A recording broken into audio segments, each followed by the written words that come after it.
प्रिय मित्रों, जैसा कि हम सभी जानते हैं, इस पृथ्वी पर 4 युग हैं, जिनके नाम कुछ इस प्रकार है: सतयुग, त्रेतायुग, द्वापर युग और कलयुग। और जो अभी वर्तमान युग चल रहा है, इसे हम कलयुग कहते हैं। चलिए जय श्री कृष्णा बोलकर करते हैं वीडियो की शुरुआत। धर्म शास्त्रों में कलयुग के अंत के बारे में भी।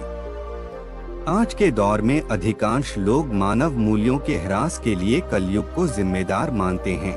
ऐसे में जब भी कभी इस तरह की बातें सामने आती हैं, तो लोग कहते हैं कि ये सारा कलयुग का प्रभाव है। पर क्या आप जानते हैं कि हमारे धर्म शास्त्रों में कलयुग के अंत के बारे में भी कहा गया है? ऐसे में इस कलयुग का अंत कब होगा, ये बात हर कोई जानना चाहता है। इस संबंध में कलयुग के अंत के संबंध में सनातन धर्म के कई ग्रंथों में इसके लक्षणों के बारे में बताया गया है। पौराणिक ग्रंथों में युग का मान अलग अलग है। पौराणिक ग्रंथों के अनुसार 4 युग होते हैं: सत, त्रेता, द्वापर और कली। कहते हैं कि कलियुग में पाप अपने चरम पर होगा। वर्तमान में कलिकाल अर्थात कलयुग चल रहा है। ग्रंथों में इस युग में क्या क्या होगा या घटेगा, यह स्पष्ट लिखा गया है। इनमें यह भी लिखा है कि इस युग में जब कहीं भी प्रलय होगी तो सिर्फ हरि कीर्तन ही उससे मनुष्य जाति को बचाएगा। तो आइए जानते हैं पुराणों में कलियुग का व्याख्यान और ये कि कलियुग में सावधान क्यों रहे। 10 तथ्य जिनका वर्णन पुराणों में विस्तार से है।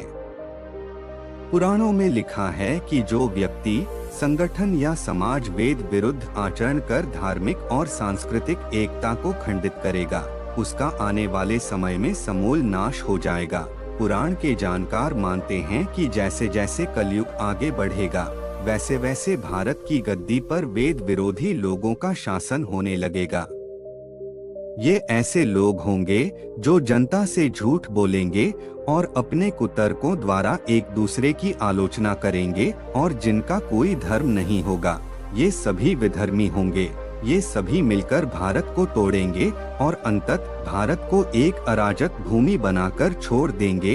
भागवत पुराण में लिखा है, जब सभी वेदों को छोड़कर मनुष्य संस्कार शून्य हो जाएंगे, तब ऐसे लोग सत्ता पे काबिज होंगे।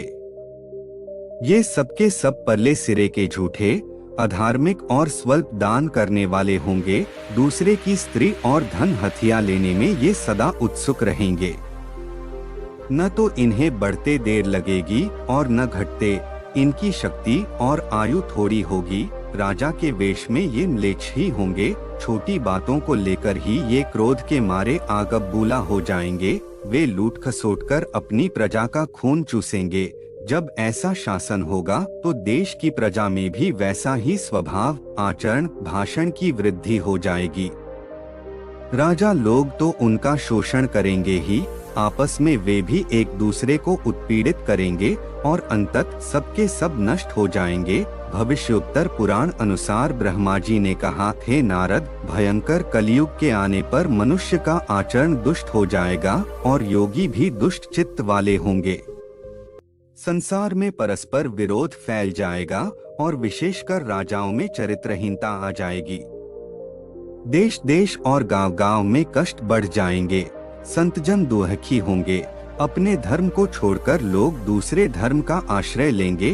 देवताओं का देवत्व भी नष्ट हो जाएगा और उनका आशीर्वाद भी नहीं रहेगा।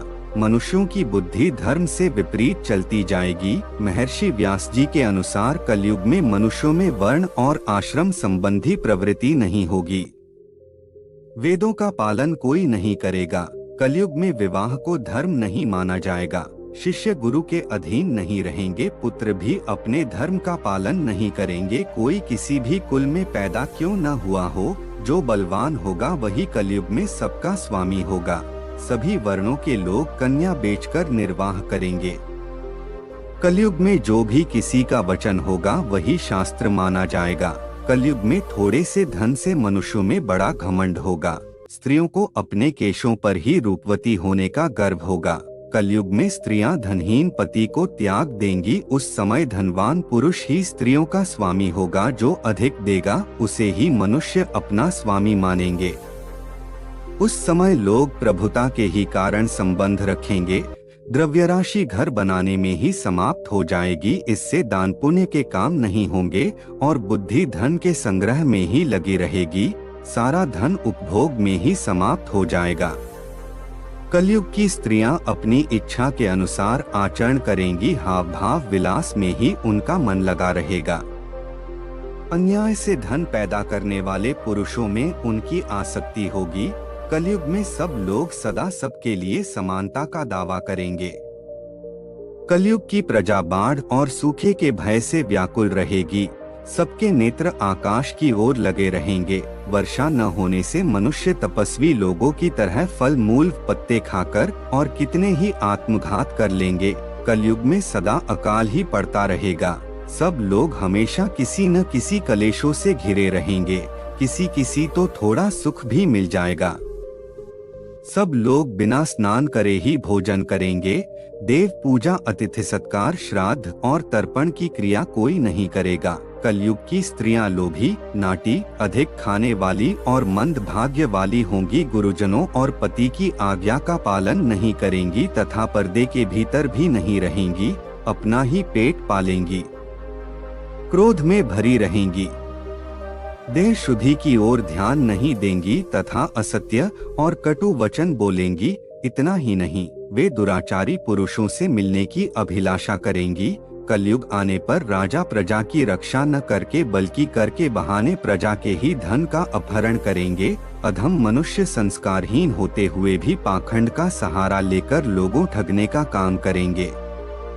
उस समय पाखंड की अधिकता और अधर्म की वृद्धि होने से लोगों की आयु कम होती चली जाएगी। उस समय 5, 6 अथवा 7 वर्ष की स्त्री और 8, 9 या 10 वर्ष के पुरुषों से ही संतान होने लगेंगी। घोर कलयुग आने पर मनुष्य 20 वर्ष तक भी जीवित नहीं रहेंगे। उस समय लोग मंदबुद्धि, व्यर्थ के चिन्ह धारण करने वाले, बुरी सोच वाले होंगे।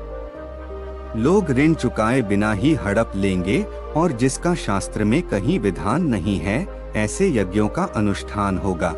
मनुष्य अपने को ही पंडित समझेंगे और बिना प्रमाण के ही सब कार्य करेंगे। तारों की ज्योति फीकी पड़ जाएगी। 10 दिशाएं विपरीत होंगी। पुत्र पिता को व बहुएं सास को काम करने भेजेंगी।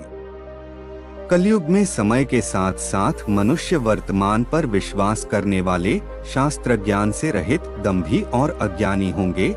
जब जगत के लोग सर्वभक्षी हो जाएं, स्वयं ही आत्मरक्षा के लिए विवश हो तथा राजा उनकी रक्षा करने में असमर्थ हो जाएंगे, तब मनुष्यों में क्रोध लोभ की अधिकता हो जाएगी।